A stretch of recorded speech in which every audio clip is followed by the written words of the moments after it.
a little bit of impact, and a lot of storytelling.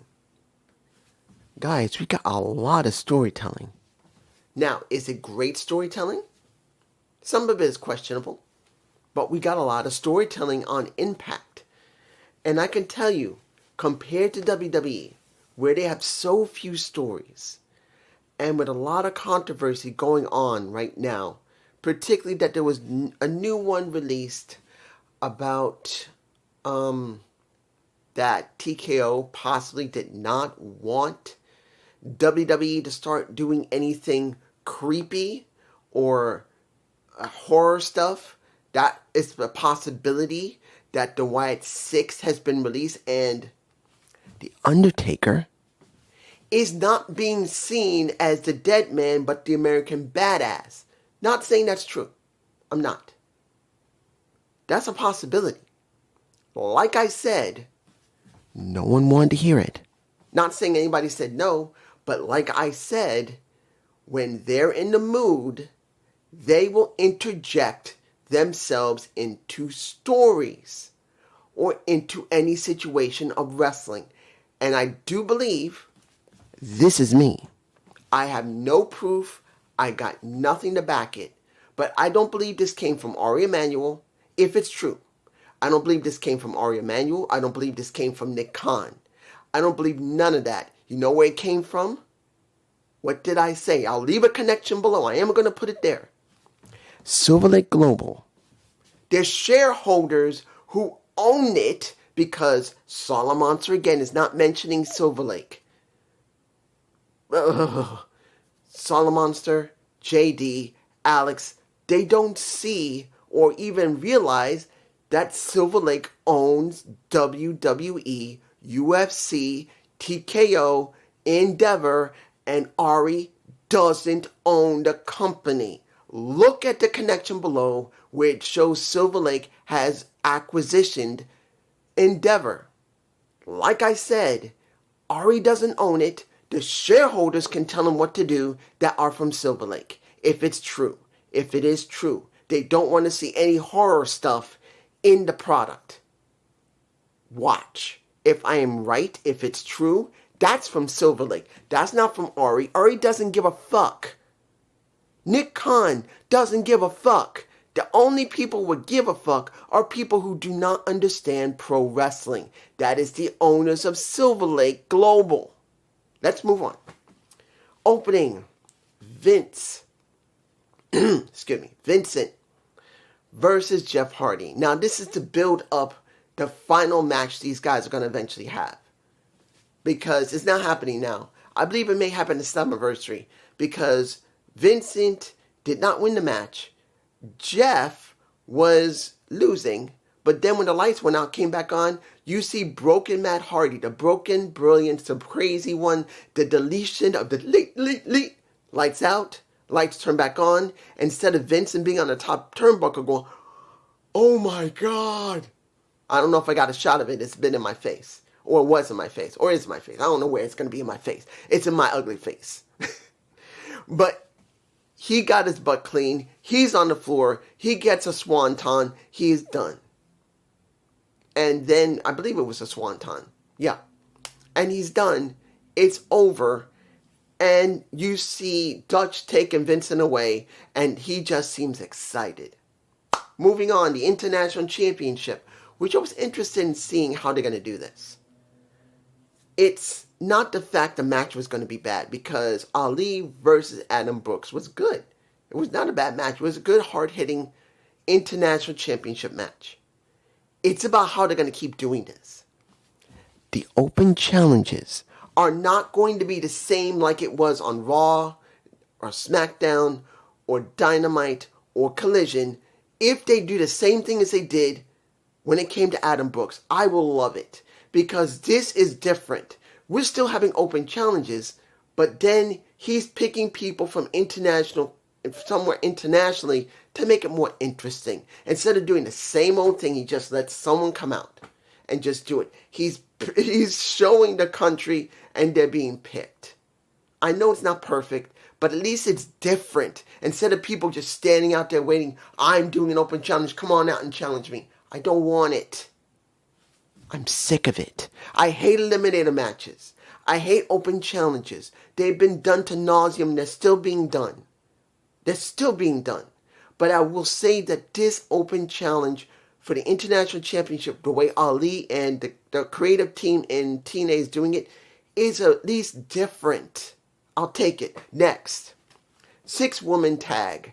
The Undead Realm versus pretty much the Living Realm. We got Tessa, we got Mara, and we got Victoria Crawford versus the Mara Sade, the Rosemary, and the Eating of the Face Alley. If you saw the segment after the match was over, of course, Alley gets the pin on Mia. She pins her. That's her first true match and her first win in 7 years away from the company. Finally gets one. But if you do remember, when you see that now these three, I saw Rosemary breaking character. She wanted to laugh so badly. And I do have a picture of her beginning to show that she has a little bit of hip movement in her own right, because Mara Sade likes to show her hips. Ali barely can even move her hips. But then you show Rosemary showing a little bit of hip movement where she's ready to show that she can strut her stuff. And after Ali grabs her and she's going, she wanted to laugh.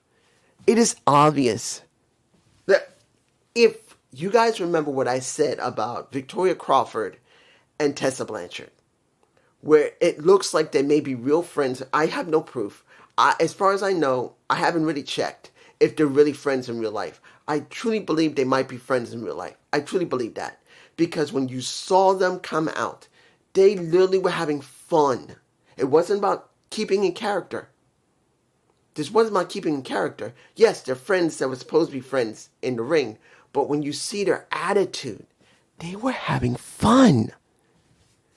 In a character, you don't always show real fun. You try to make it look like fun, and you try to have a little bit of fun. You don't want to just do something boring.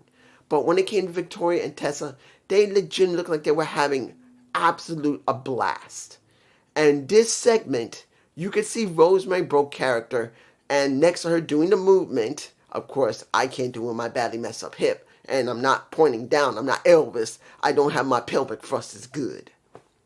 But essentially, when you saw her, she was loving it. She tried so hard to hold it in, and once Ali pulled her away, I knew she started laughing. There's no way she didn't.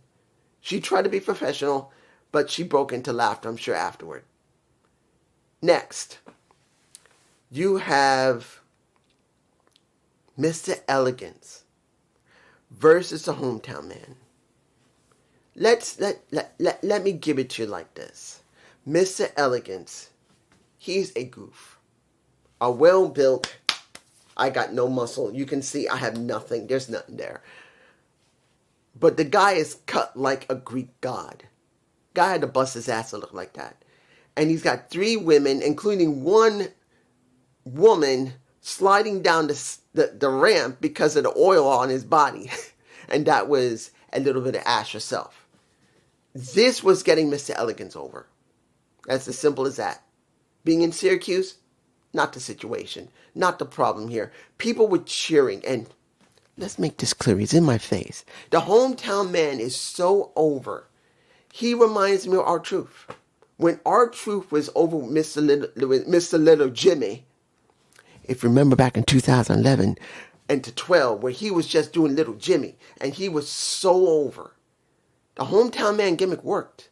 It's not the point if you like the Hometown Man. He's so over, people are loving him.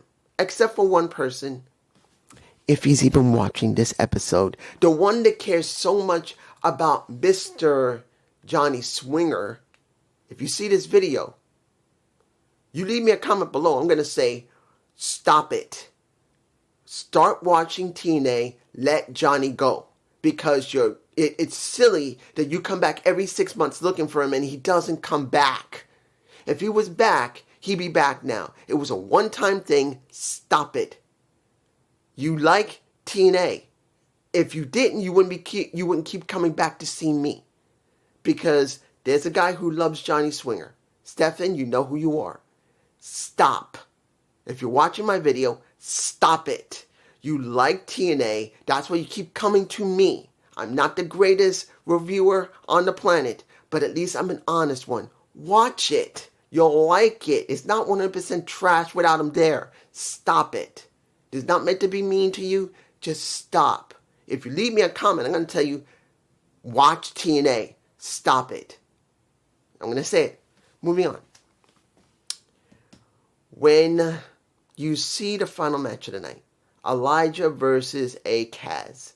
A walk with Elijah match, no DQ, no falls, no countouts. Only thing you got to do is fight before you get into the ring and touch all 4 turnbuckles. That sounds like a bull rope match, like in WWE. This is where they kind of ran out of an idea. The walk with Elijah match is a bull rope match. That was a WWE style bull rope match. Honestly, I mean, TNA does it too, and other promotions have done it, but WWE's done it the most. Legitimately. Did I care about the match? No. Do I hate Elijah? No. Do I hate Kaz? I still love him. The Mr. King of TNA, I don't hate him. But the thing is that a bull rope match would have just been a bull rope match. Trying to make an Elijah bull rope match, I think, is detrimental to Elijah. Look, let's make this clear. They're pushing him. And people like him. No problem. The grifter is fine. I would rather see the grifter turn into like not an Undertaker per se, but be more of, a little bit more of an Undertaker, but maybe more Kane than Undertaker. I think that if he did with the fire, if you take away the fire and he's more acting like Kane, I think he would get over a bit more. Like the Kane when he was with RVD back in 2002 or 3, when he had to have his mask removed and he became really, really mean. He couldn't stand it. That's what I felt like he should be. More of a very... Now, of course, he can be an outlaw. He can be a grifter, but he can have more of a personality of a Kane. Or maybe more of a personality of an Undertaker. He doesn't have to be an exact copy.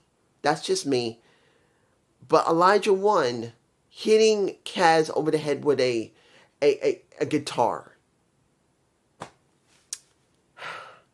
I'm sure people are going to say, I hated that he used guitar straps instead of bull rope straps. I hated he used a guitar. I can understand it, but they're trying to feed into Elijah's style. To be honest, I don't hate the style, but making matches specifically for him, I just don't like that. Do standard matches and make him mean something. Make him feel important. It's not about the gimmick matches. It's about how you handle any match with your gimmick and get it over. That's just me moving on. Now, Eric Young said next week he wants a match against EC3. He talked well. It was okay. The question is going to be, what are they going to do with this feud they have with them? It's got to lead to something. I don't know what it is. But for EC3, going through Eric Young and then going through the rest of the roster is the wisest thing to do. Because at this point, he's got to rebuild himself. And that's what I'm hoping he will do. He will go through the entire roster to get back to the main event. Not just go for a few people. I wouldn't mind him taking 6 months to get anywhere in TNA. Let him go through the system. Let him go through the nemesis. Let him go through everyone there. Okay? I believe that would be the wise thing to do. Next, if you look at Mike Santana, was this segment alright? Yeah, he talked about Rich. He talked about himself. They had a day off because if you looked at the BioFlex report, they both got a day off because they wanted to make sure they were alright. Okay, that was fine. Seeing Nick there, when he's acting like a good guy with Casey Navarro, but then he's acting kind of like a jerk when it came to Nick, when it became him and Mike. It's a little conflicting. Unless Casey is going to turn heel, which he should if he's working with Nick, you got that. And then you see Ryan jealous to the point where he's sitting with AJ Francis. And AJ's making it very clear, you know what? This is all you when it comes to your brother. Go get therapy. Get some help. Stop it. Stop it. Get some help. A little bit of Michael Jordan I'm channeling because he did make a video about drugs. Stop it. Get some help. He did that. But the point here is he wants KC. He don't care about Nick. He cares about KC now. So we got the story of KC trying to rebuild himself, working with Nick Nimitz, and AJ Francis just wants to get his hand around that gullet and choke that mess. And Ryan Nimitz is just jealous as hell. It's not one of the greatest stories, but it is a square. It's not great, but at least it is a story.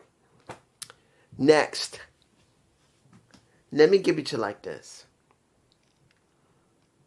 Seeing that Santino Marella's been reinstated and that Indy Hartwell's been reinstated, fine. Santino's going to continue his battle with a Daria Ray, and he set up several matches for next week. Indy Hartwell's back, and she's getting a match. No, she's not getting a match. She's back. She vouched for Santino, which got him off the hook of being suspended and herself. And she made it very clear after the match next week between Ling Yang Lee and Ariana Grace, she's coming for Ariana whether she got the title or not.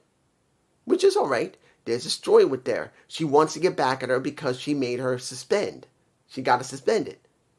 And also she could get the title. Santino Marella is going to go after Daria Ray and try to get rid of her. There's no way he's not. I'm not saying he's going to get in the ring, but there you go. And then you have the story of Ling Yang Lee, who asked for time with Gia Miller, saying simply, I don't want my title match next week. I want to go back to China. I want to give up. I'm done. And then I didn't know who was going to be the best person. I thought maybe, I'm surprised Gail Kim didn't show up. I'm surprised they didn't let Gail Kim deal with this. Because I think that would have been really good. Not because she's half Asian. No. Because she's a world champion and she would understand how hard it was because she did go up against Miss Terrence Terrell, who was a friend of hers and had a feud with her. I think that would have been the best person to be in that position instead of Tommy Dreamer. But he says, Carlos Silva's not there. No one else is here but me. So listen to me. We don't want you to leave. Don't give up. Don't let them win. You have the right to get your championship. We believe in you. Gio agreed. And you need to believe in yourself. And she says, all right, I'll do it. And it looked like she might look like she was crying a little bit, which made it even more believable. At least some tears, maybe some Visine a little bit. You never know. But I'm going to make this clear. This is a story. Her and Xia Brookside are a story. A clear-cut story. Did it need to be more fleshed out? Yes. Xia never showed any frustration with Ling Yang Lee. They never showed, after what happened with her father in that video, did she act angry about it. They never showed any backstage segments. At least I didn't see any. If there was, I missed it. They showed nothing. Her looking at that video and being angry about it, I think that would have helped. I think if she had a copy of that video, it was on her phone, she got it from Ling Yang Lee, and she looked at it, hearing her father, and if she'd gone to her phone like, I hate this. That would have made sense when Xia wasn't there. I mean, not Xia. When Ling Yang Lee was there, not there. You see, I'm getting botchy here because they didn't do it. And that's what it needed. Some small piece that we did not get. Look what happened with Ariana Grace and Santino Marella when she asked for that chance to become champion. I felt, and I believed I said this myself in that video when she did it, that I have a feeling if they showed it, she was going, just turning her head and you couldn't see it. And guess what? They did do it. That's what we needed for Xia Brookside. A moment where she had her phone looking at the video of her dad, being pissed that she did that, and that would have worked. Now, like I said, maybe I missed it. Maybe it was on Instagram. I don't do X. I don't do Instagram. If it was there, then fine. But it wasn't on Impact, so I didn't see it. So that was the only thing I was missing for a good storyline. That's the major problem for it. There's no setup for it. But is it the story good? Yes. Ling Yang Lee has shown heavy emotions. I think that was very well done last week, showing she tapped into some real emotion, maybe giving up her life in China and coming to America alone. That will screw with you if that was real. Yeah, I believe it's really real. Now, Leon Slater dealing with a little bit of Cedric Alexander, getting his ass kicked, and you see that Moose helped him out. This story is about a guy from the time he was 9 wrestled. He loved wrestling. His father was never there. I understand that myself because my father wasn't there much all the time either. He wanted to make sure that he was be remembered because he was never remembered by his own father. He wanted that as the X Division champion, as the youngest one in history. And now by May 15th, if he makes it, he becomes the longest running champion, and he'll have both those monikers, and that's what he wants. That's his story. And Cedric is hell-bent on making sure he don't get it. That's what the beatdown happened, and Moose saving him. And even Moose, to a certain extent, wants to destroy the system after he was set up by Alicia. And you could see Alicia was about to get her head taken off by Moose, but her hubby pulled her out of the ring, and hopefully she landed hard on the right knee when he pulled her out of the ring. Hopefully she didn't hurt herself because she wasn't wearing knee pads. Remember, that's plywood there. You can still hurt yourself. Hopefully she's fine. But that's that story. So you can say we got a lot of stories in this show, in this episode. Are they all good? No, not all of them are good. But at least they are stories that we can understand and that they're different. Guys, one of the problems WWE has is that they have huge stars, but very little story. As I told you, you look at the roster of WWE, of AEW. No, I'm mixing. You know the reason I'm botching here when it comes to Raw, SmackDown, and NXT. The problem here is this. It's all become formulaic. Yes, NXT is at least a bit different when it comes to HBK. He is changing it a bit. But when it comes to Raw and SmackDown, it's exactly the same. If they're not going to call the Bloodline the First Family, and they go back to the Bloodline name, it is stupid. They need to rename themselves the First Family because, to be honest, they need it. They need something to make themselves different. And seeing that they're going back to what they did 4 years ago. The exact same thing. 4 years ago, they did the same thing. There was only Judgment Day, and there was the Bloodline, and very little story for anyone here other than a week. They needed stories that can last months and months, and there is none. The only story that I've seen under them is Grande Americano going against the original Grande Americano. And even JD is interested in that because it's one of the few stories they built. Sami Zayn and the way he acts? Not bad, but not really a real good story. Drew having the same personality he's been having for almost 3 years now. 2.5 to 3 years now. That sucks. They built nobody. Ilya Dragunov could have been interjected into the main title scene and felt important.